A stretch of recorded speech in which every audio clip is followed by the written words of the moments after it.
एक बार भगवान शंकर कैलाश पर्वत पर विराजमान थे, साथ में जगत जननी भवानी मां पार्वती भी वहीं विद्यमान थी। भोले बाबा थोड़ा समाधि में बैठ गए, सोई नारद जी आए। माता जी जय जय सीताराम। हाँ सीताराम सीताराम। माता जी भोले बाबा कहाँ है? साधना में है। अच्छा अच्छा ठीक है। अच्छा माता जी भोले बाबा तो साधना में, आपको कुछ रहस्य पता है भोले बाबा का? बोले क्या? 3 रहस्य हैं शंकर जी के। क्या रहस्य हैं? अरे देवी जी माता जी, पहला रहस्य तो ये है कि तुम्हारे भोले बाबा की पहले भी शादी हो चुकी। पार्वती जी बोली क्या बोल रहे? बोले ठीक कह रहे हैं, पूछ लेना। आपको पता नहीं होगा इसलिए हमने सोचा बता दें। फिर तो आपको ये भी पता नहीं होगा जो मुंडों की माला है वो किसी की है, और ये जो भस्म लगाते हैं इसका पता है रहस्य? बोले बिल्कुल नहीं। तुम्हें पता है तुम बताओ। नारद जी बोले हम बता नहीं सकते, किसी के गोपनीय मैटर में हम पढ़ते नहीं। पार्वती माता जी बोली जय हो, आगी लगा के चल दो, तुमने बता रहे नहीं हो, आगी लगा दी, जय हो जय हो। नारद जी बोले अच्छा माता जी प्रणाम। पार्वती माता बोली ठीक है जाओ। गए नारद जी। अब भोले बाबा समाधि से जगे, सोई कहा देवी जी सीताराम। लेकिन माताओं की आदत तो होती है कोई बात दिमाग में बैठ जाए सोई घूमत रहा। भोले बाबा ने कहा देवी जी सीताराम। पार्वती जी बोली वही पहली बारी से करो। भोले बाबा समझ नहीं पाया ये क्या उल्टा सिस्टम है। अरे देवी जी क्या हो गया? शंकर जी तो समझ गए कहीं नारद जी तो नहीं आए थे। धीरे से सिर हिलाओ, हो आए तो थे। शंकर जी बोले कुशल है, बातों से काम चल रही बनना वे, जहां जाते हैं वहां तो आग ही लगा थे। देवी जी ये कौन है, किसका नाम ले रही, किससे सीताराम करें? महाराज आज बाद में सीताराम होगी, हमने सुना है आपकी पहले भी शादी हो चुकी है, बताओ किससे हुई? अच्छा और कोई प्रश्न? हाँ महाराज ये मुंडों की माला किसकी है? और कोई प्रश्न? ये महाराज भस्म किसकी है? सुनो देवी जी, हमारा पहले भी विवाह हो चुका, लेकिन वो किसी और से नहीं, पूर्व जन्म में तुम ही सती थी, इसलिए तुमसे ही हमारा पहले विवाह हो चुका है। अच्छा महाराज ये मुंडों की माला, ये मुंडों की माला भी तुम्हारी ही है? हमारी? देवी हम तुमसे इतना प्रेम करते हैं, जब भी तुम्हारा शरीर त्याज्य होता है, जब तुम चली जाती हो तो देवी हम तुम्हारे बिना रह नहीं पाते, इसलिए तुम्हारे मुंड को उठा करके हम अपने हृदय के पास लटका लेते हैं। अच्छा महाराज ये भस्म? बोले ये रघुनाथ ये राम नाम के प्रभाव की भस्म।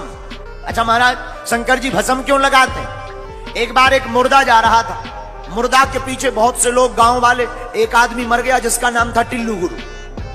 टिल्लू गुरु मर गया, बहुत से लोग पीछे थे, सब कह रहे थे राम नाम सत्य है, राम नाम सत्य है, राम नाम सत्य है, सत्य बोलो सत्य है।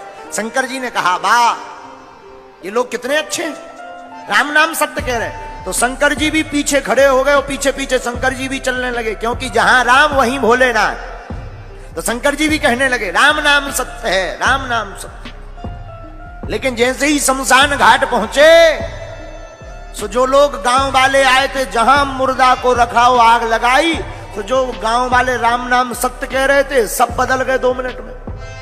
अब तो खुसर फुसर करने लगे एक दूसरे से। अच्छा भैया तुम्हें कब पता लगा ये कैसे मर गए गोपाल टिल्लू गुरु? सो दूसरा बोला अरे भैया क्या बताएं, हम तो दुकान जा रहे थे, तब तक बच्चा दौड़ते हुए आया कि पापा पापा पापा पापा टिल्लू गुरु तबक गए। तीसरा बोला अब हमारी मत पूछो। बोले क्यों? हम क्या बताएं, हम तो जा रहे थे बिजली को बिल भर भी, इन्हें आ जाइए मरने तो संडेहा ना मरती।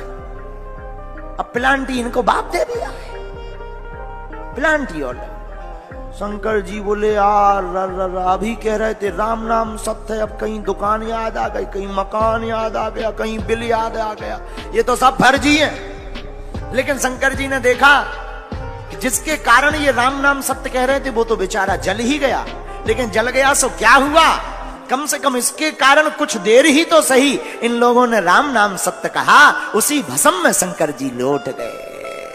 तब से भोले बाबा को भस्म प्रिय है। भोलेनाथ बोले राम जी के कारण हमारे शरीर में भस्म है, पर देवी जी तुम्हारे मन में ये कौतुक क्यों जगा?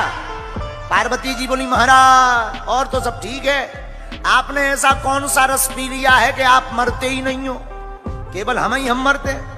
कौन सा रस पी लिया? हाँ बात अच्छी। देवी जी हमने अमर कथा का पान किया है, देवी, हमने भगवान की अमृत रूपी कथा का पान कर रखा है, इससे क्या होता? मृत्यु पर विजय प्राप्त की जाती। महाराज हमको भी सुनाओ। ठीक है देवी जी, सावधान पूर्वक सुनना। जी महाराज। भगवान ने माता पार्वती जी को सामने बैठाया और अमर कथा कहते हैं, भगवान की मंगलमयी कथा ही अमर कथा है। सुनाना प्रारंभ किया, डमरू को बजाया। कथा के सब अधिकारी नहीं होते। बोले कौन?